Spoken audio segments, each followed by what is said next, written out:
This week on Low Budget Binge, look out for a violent weekend getaway, handheld homicide, Lovecraftian cults, a return to a haunted home, flying sharks, and then there's Maud!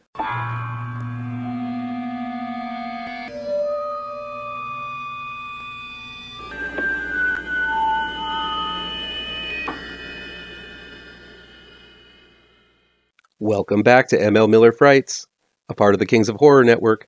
I'm ML Miller.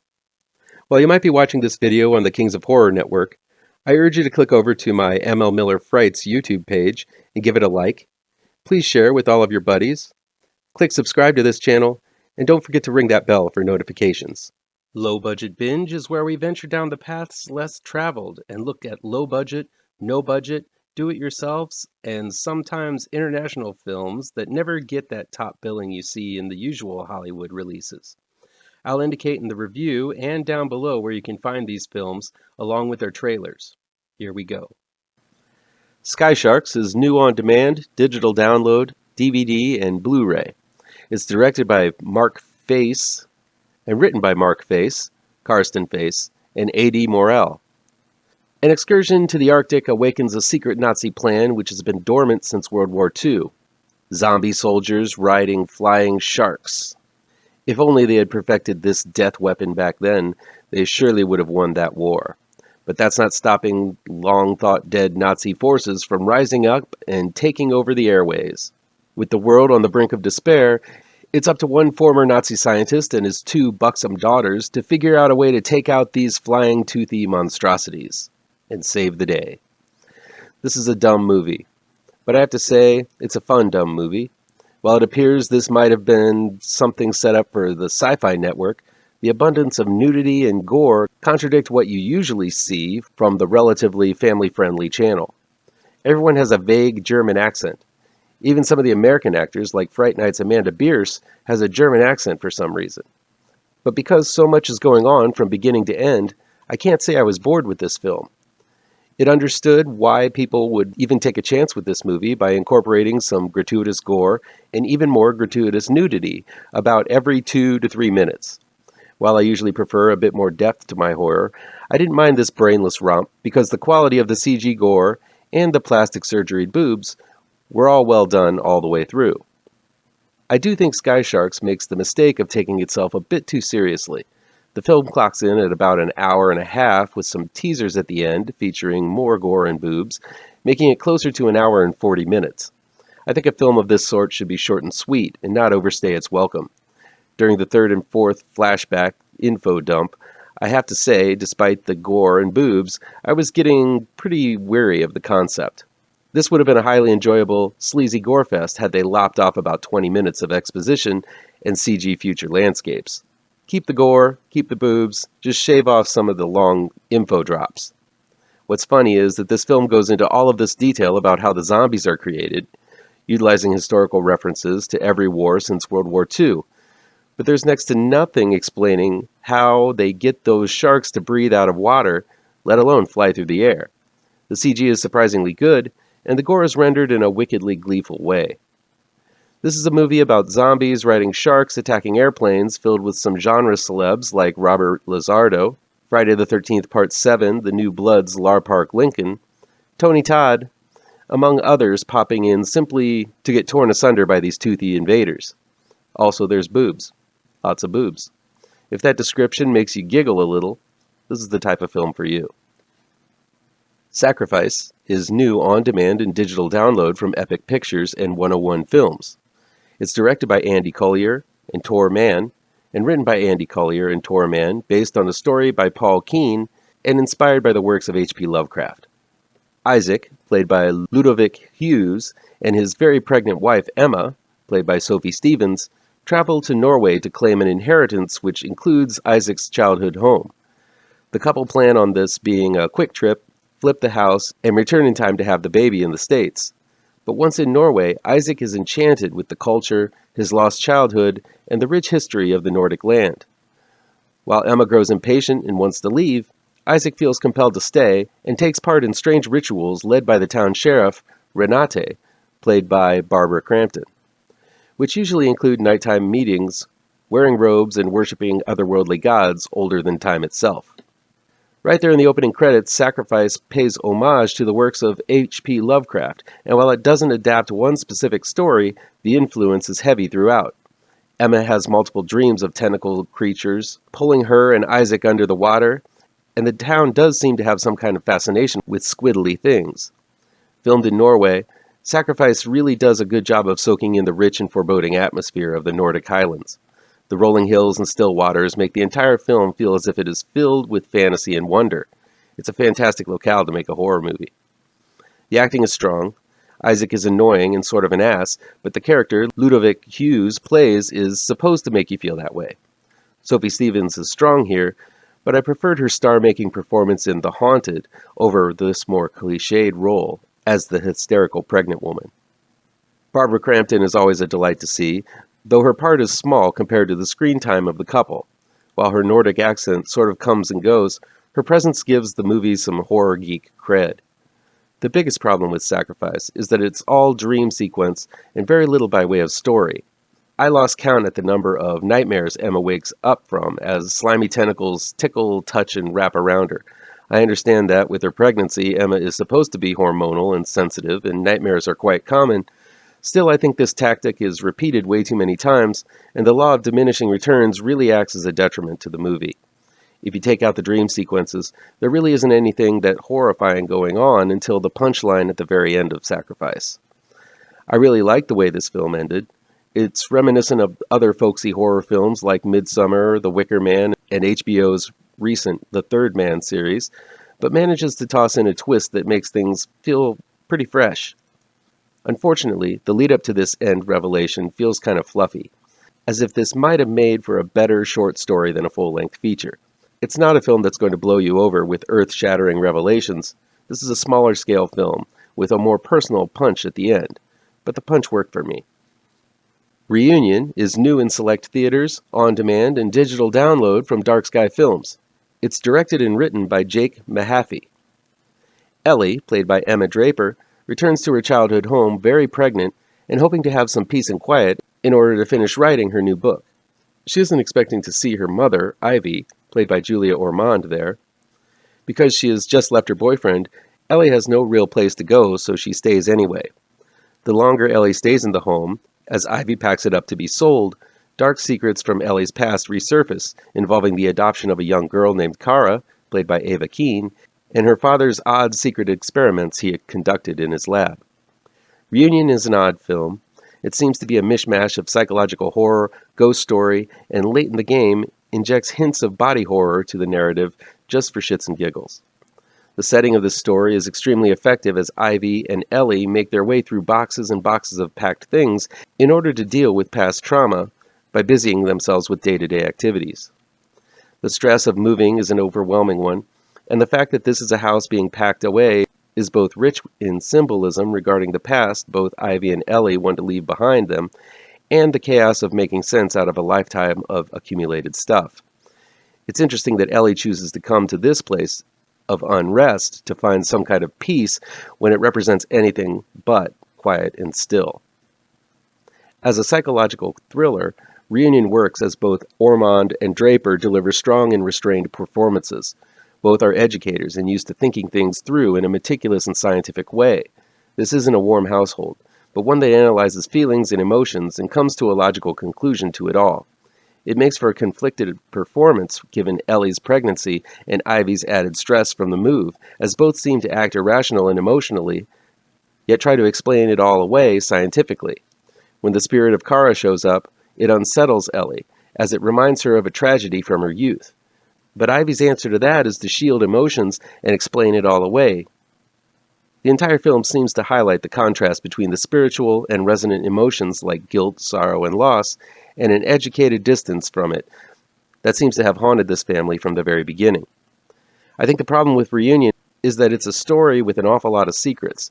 Everyone seems to remember these tragic childhood events in their own way, placing blame on someone different. While there may be some kind of haunting going on, it's not your typical haunted house movie with moving doors and creaking floorboards, though there are a few scant scenes of that going on. Then at the last minute, there's this weird mad science angle that I don't know if I fully understand. The film sort of tosses all of these truths in the air in the end, leaving the viewer to latch on to which one they want to believe, and then ending with no firm resolution. The acting is wonderful, the mood and atmosphere really works. This is an above-average produced film with all sorts of interesting things going on, like little snippets of Ellie's book being read set to slides of odd drawings of scientific oddities. But I don't know if all of the puzzle pieces fit in Reunion, and was left unsatisfied by the way it all ended. Death Trip is new on-demand and digital download from Gravitas Ventures. It's directed by James Watts, and written by James Watts and Kelly K. Hurcomb, who also stars in the movie. A group of kids leave town for the weekend to stay at a cottage in the country. They've all been friends for ages and look forward to spending the chilly weekend partying and having fun. But it seems next door to the cottage lives a man who may have killed his wife some time ago. Though they're cautious, they continue to party down and even meet some locals and head to their party for a bit. They don't know it, but something dark and deadly is brewing, and it means bad things for our group of party people. I really dug the style of Death Trip. It does a sort of montage of imagery that sets a somber and dangerous mood by showing scenes of some kind of crime. Blood is spattered on the walls and floors. There are no bodies, but it's obvious some kind of violence has occurred. Without really warning you, Death Trip also shows quick clips of our cast frantically running through the woods covered in blood. It's all spices up the first hour, which really only follows our 4 leads while they party down. Toss in a pair of creepy and atmospheric dream sequences, and it really does work in giving even the more jovial scenes a sense of depth and gravity. I also like the way Death Trip highlights the paranoia and unease one might have when entering the domain of a stranger. The group shows up to a house party, and they don't know anyone there. It really does capture that feeling that something bad is about to happen. There's a palpable sense of terror in the air, despite the fact that everyone is smiling and drinking and seemingly having a good time. While it doesn't dole out death and carnage, the feeling that horror is just around the corner permeates these scenes, and this film captures that horror excellently. While I appreciate the effort to punch up the first hour with fast-forward clips, atmospheric scenes, and nightmarish sequences, this film really takes a long time to get to where it wants to get. With a name like Death Trip, you know things are going to get gnarly. But the film seems to want to trick you into a false sense of security and take you on a few side quests before it really gets to the horror. Once the horror begins, though, it's pretty brutal, culminating in a vicious battle with hammers on a frozen lake. I wish Death Trip would have restructured the story to get to the gore and the horror and violence earlier. There's a scene where one of the characters goes missing that I think could have happened much earlier on, and it would have made for a much quicker descent into hell. As is, there's a sense of tossing everything in the kitchen sink in towards the end that would have been much more fluid had the hanging around time been truncated. It was interesting getting to know these characters, but if your horror film doesn't really get into the horror until about the hour and 15 mark, I think there's a problem. I don't want to be too hard on Death Trip, as I feel filmmaker James Watts peppers in some nicely paced scare sequences, and the brutality towards the end is well done. It looks like a lot of fun was had making this film, as evidenced by the extended attention to the party scenes. But while it might have made for a fun shoot, it ends up being filler with a few well-done scare scenes sprinkled in. I'm mixed on this one because there is talent in the direction and the acting feels natural. If you don't mind the slow and meandering pace, this little slasher-esque film might be for you. Finally, we have the found footage film I Blame Society, which is new on-demand and digital download from Cranked Up Films. It's directed by Gillian Wallace Horvat and written by Gillian Wallace Horvat and Chase Williamson. Aspiring filmmaker Gillian, played by writer-director Gillian Wallace Horvat, has hit a creative wall. When she receives what she takes to be a compliment that she would make for a great serial killer, she takes it to heart and decides to set out to become one. At first, this is all just a hypothetical situation, but the longer Gillian gets into this new project, the more dedicated she is to making everything seem authentic as possible. Gillian stalks victims, breaks into their houses, and plans to kill them, all the while being filmed through her iPhone and her friend's camera. But once Gillian crosses the line, she finds she really is pretty good at killing, and getting better with every murder. I Blame Society would be considered a found footage film, and while those types of films seem to have had its heyday, I still enjoy watching first-person POV films when they're done really well and have a good story. This definitely fits the bill. While there definitely is a lot of social commentary amidst Gillian's gradual breakdown in I Blame Society, the most fascinating and freshest aspects of the film come from this gradual descent and the psychological disintegration of our protagonist's mind. It's a believable descension into the depths as Gillian inches her way towards psychopathy, and I found myself really enwrapped in this journey. This path is extremely believable and, more importantly, interesting and entertaining all the way through. This is mainly because of the wicked sense of humor the film possesses. Gillian is a funny person. She's quirky and dark. Instead of being appalled when she is called a good candidate to be a serial killer, she embraces it. She's having a blast planning this thing, and her enthusiasm is present in every scene she films. It's because of this likability that this film works, and I don't know if many actresses would have been able to pull this off, as Gillian does some pretty heinous things. There's something about her line delivery when she whispers, "I'm living my best life," while sipping her intended victim's wine while she sleeps inches away, that comes off as infinitely charming, despite the morbidity of it all. I also love the moment where, in order to cheer herself up after becoming depressed with all of this killing, Gillian chooses to do a makeover video. It's so absurdly fun. I found the psychology at play in I Blame Society to be fascinating as well. The film begins with what really seems to be the inciting moment of Gillian's descent when she confronts her friend Chase, played by Chase Williamson, who helped co-write this film, about his toxic relationship with his girlfriend, who she has dubbed Stalin, played by Proxy's Alexia Rasmussen. This awkward conversation is all captured on camera in broad daylight, and it really sets the tone for Gillian's odd and off-putting demeanor while hinting at what horrors are to come. While Gillian doesn't seem to want to admit it, she seems to care deeply for Chase, maybe even in an intimate way. And she seems insensitive as to what this revelation might do to Chase as she plans on killing his girlfriend, hypothetically, of course. Later, it's equally fascinating how quickly Gillian falls into deviant and dangerous behaviors as she begins walking the streets in search of victims, having unprotected sex, drinking more and more, and of course, upping her kill count. Never once along the way does it feel like a crazy leap. It all feels gradual and constant, watching a broken person tragically slide into despair. The way I Blame Society addresses some of the more hot-button gender politics of the day is pretty interesting as well. There are a few scenes where Gillian meets with a pair of male producers who use the same buzzwords like strong female lead and intersectionality over and over that really do shed some light on the real way, quote-unquote, enlightened Hollywood is trying to adjust to accommodate female filmmakers by basically wanting Gillian to put her name on a project made by others in hopes to get woke cred. These scenes are wonderfully meta in that it highlights just how shallow Hollywood really is, as if anyone doubted that in the first place. I was less concerned with following my usual found footage questionnaire that tests the authenticity of a found footage film, as this is a film being produced by Gillian, so the occasional presence of music, edits, and production really didn't bother me here. The film wobbles towards the end, the darker it gets, and while it addresses the fact that Gillian is becoming less likable, it doesn't stop her from actually getting less likable, the worse her murder spree intensifies. There are a few missed moments I feel were never really wrapped up in a satisfying way, like some kind of resolution between Gillian and her slacker boyfriend, but overall this is a consistently entertaining film that isn't afraid to go dark when it needs to. I Blame Society is a witty and wry take on how dreams of stardom can quickly and easily become murderous nightmares if you aren't careful. That'll be it for today. Please chime in down below in the comments and let me know how on the nose or mind-numbingly wrong I am, or you can counter with your own review. So guys, you know how YouTube works. I'd love to be able to dedicate more time to this channel. I'm not monetized yet, so if you want to help me out, remember to hit all the pertinent bells and whistles down below. Want some spooky comics to read? I have 2 new horror comic book trade paperbacks you should look out for. Both Gravetrancers and Pirouette, collecting never-before-published issues, can be found in only the finest of comic book shops.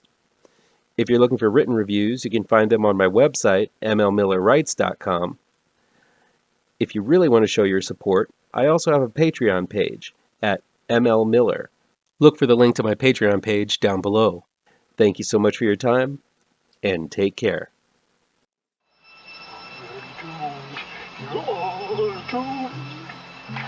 You're doomed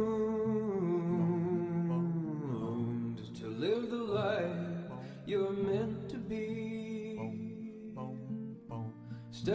inside your reality. You're doomed. Oh, you're doomed.